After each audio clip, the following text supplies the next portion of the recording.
So in Chapter 5, we've been learning about merchandise companies or retail companies. For a retail company, the retail company is going to purchase inventory from a supplier and then sell it to a customer. So here's our supplier. Here's our retail company.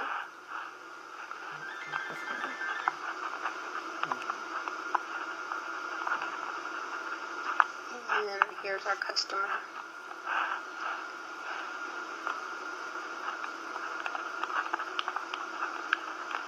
So for example, we're thinking about companies like Target, Walmart, clothing stores. Okay, so the retail company is going to purchase inventory for resale.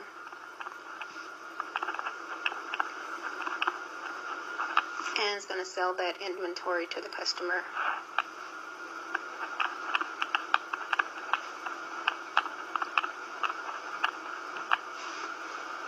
Okay, so let's talk about some costs for purchasing inventory.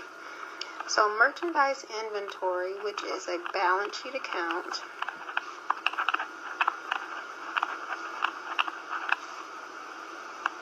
and it's an asset, right?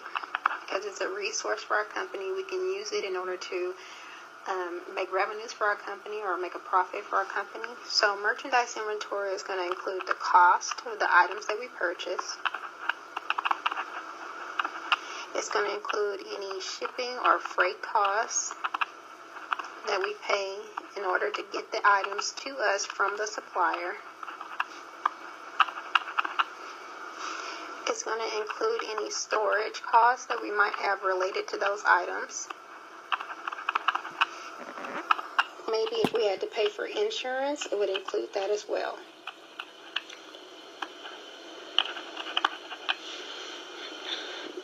Now, one of the things you also learned about as you read Chapter 5 was that our suppliers can give us a discount on our purchases. So the actual cost that we pay for our inventory is going to be less if they give us a purchase discount.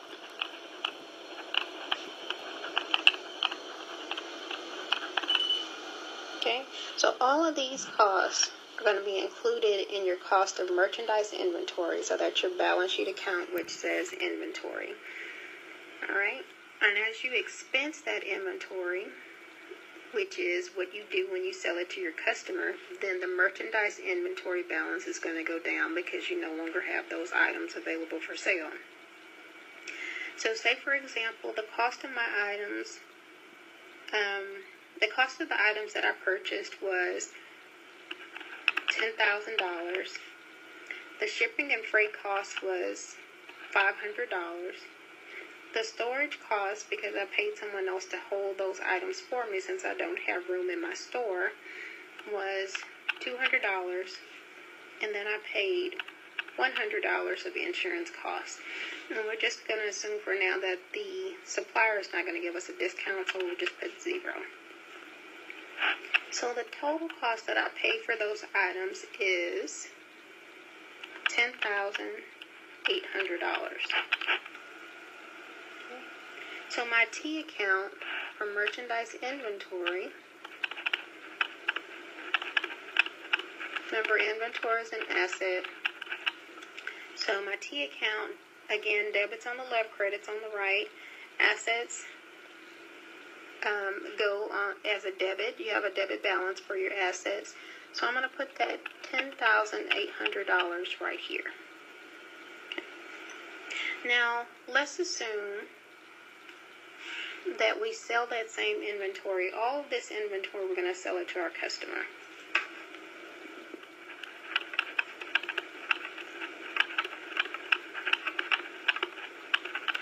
And let's say we sell it for, let's just say we sell it for $12,000 cash. Okay. So when we're dealing with retail companies, again, you're going to have two pieces to your journal entry. You're going to have one piece to record the sale sales revenue. And then the other piece, you have to record the expenses related to that sale called cost of goods sold. So now, for the cash, to show the actual first part of the entry I need to record, I'm going to debit cash. Cash is an asset. Whenever we increase an asset, we're going to debit that account for $12,000. And then I'm going to credit my sales revenue for $12,000. So that's the first part of the transaction, the journal entry that we need to make. The second journal entry that we would need to make is we're going to recognize the cost of that asset, meaning we need to record it as an expense on our income statement.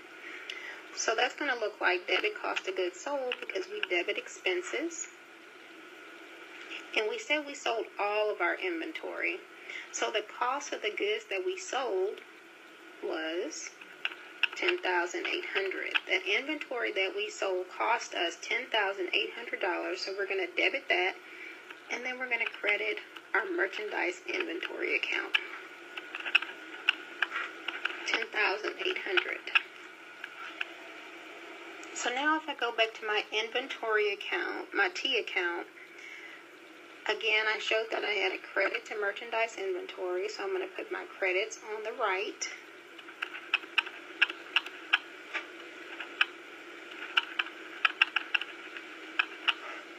So now what's my balance in my inventory account? 0, because I sold it all. Now let's look at what let's just take a simple look at a multi-step income statement. So on a multi-step income statement, I'm going to see my revenues less cost of goods sold, gives me my gross profit, less other expenses, gives me my net income or loss, right? Because if my expenses are more than my revenues, then I'm going to have a net loss. So in this case, if this was the only transaction that I had, was my sale to my customer, my revenues again, $12,000. My cost of goods sold, $10,800. I'm using parentheses to represent that we're going to subtract that amount. So my gross profit is $1,200. And just for simplification, we're going to say that our other expenses is 0 since we didn't talk about that. So my net income for this company is going to be $1,200.